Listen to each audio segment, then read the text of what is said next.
Big boss season 10ರ ವಿಜೇತರಾದ ಕಾರ್ತಿಕ್ ಮಹೇಶ್ ಅವರು ಈಗ ರಿಚ್ ಆಗಲು ಹೊರಟಿದ್ದಾರೆ.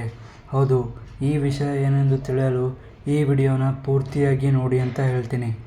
ಅದಕ್ಕೆ ಕಾರಣ ನಮ್ಮ ಡೈರೆಕ್ಟರ್ ಸಿಂಪಲ್ ಸುನಿ ಅವರು. ಹೌದು, ಈಗ ಕಾರ್ತಿಕ್ ಮಹೇಶರನ್ನು ರಿಚ್ ಮಾಡಲು ಹೊರಟಿದ್ದಾರೆ. ಹೌದು, ಇದೇನಪ್ಪ ಹೊಸ ವಿಷಯ ಅಂತಂದರೆ, ಹೌದು, ಪರ್ಸ್ನಲ್ ಲೈಫಲ್ಲಿ ರಿಚ್ ಅಲ್ಲ, ಸಿನಿಮಾದಲ್ಲಿ ರಿಚ್ ಮಾಡಲು ಹೊರಟಿದ್ದಾರೆ ಅಂತ ಹೇಳಬೇಕು ಕಾರ್ತಿಕ್ ಮಹೇಶರನ್ನು ನಮ್ಮ ಡೈರೆಕ್ಟರ್ ಸಿಂಪಲ್ ಸುನಿ ಅವರು. ಹೌದು, ಈಗ ಕಾರ್ತಿಕ್ ಮಹೇಶ್ ಹಾಗೂ ಸಿಂಪಲ್ ಸುನಿ ಅವರ ಕಾಂಬಿನೇಷನಲ್ಲಿ ಬರ್ತಾ ಇರುವ ಹೊಸ ಸಿನಿಮಾವಾಗಿದೆ. ಇದೇ ಆ ಸಿನಿಮಾದ ಫಸ್ಟ್ ಲುಕ್ ಪೋಸ್ಟರ್. ಆ ಸಿನಿಮಾದ ಹೆಸರು ಏನಪ್ಪ ಅಂತಂದರೆ ರಿಚಿ ರಿಚ್. ಹೌದು, ಈ ಸಿನಿಮಾದ ಹೊಸ ಟೈಟಲ್ ಇದಾಗಿದೆ. ರಿಚಿ ರಿಚ್ ಎಂದು ಘೋಷಣೆ ಮಾಡಲಾಗಿದೆ ಕಾರ್ತಿಕ್ ಮಹೇಶ್ ಅವರ ಹೊಸ ಸಿನಿಮಾವನ್ನು.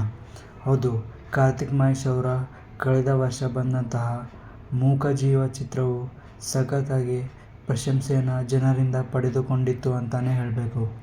ಹಾಗೆ ನಮ್ಮ ಸಿಂಪಲ್ ಸುನಿ ಅವರ ಕಳೆದ ವರ್ಷ ಬಂದಂತಹ ಚಿತ್ರವಾಗಿತ್ತು ಅವತಾರ ಪುರುಷ 2.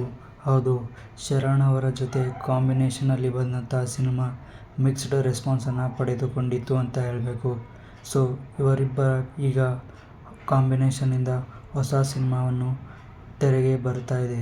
ಸೊ ಇದರ ಬಗ್ಗೆ ನಿಮ್ಮ ಅಭಿಪ್ರಾಯ ಏನೆಂದು ನಮಗೆ ಕಾಮೆಂಟ್ ಮೂಲಕ ತಿಳಿಸಿ. ಸಿಗ್ತಾ ಇರೋಣ ಮುಂದಿನ ವಿಡಿಯೋದಲ್ಲಿ. ಅಲ್ಲಿವರೆಗೂ bye bye, take care, love you all.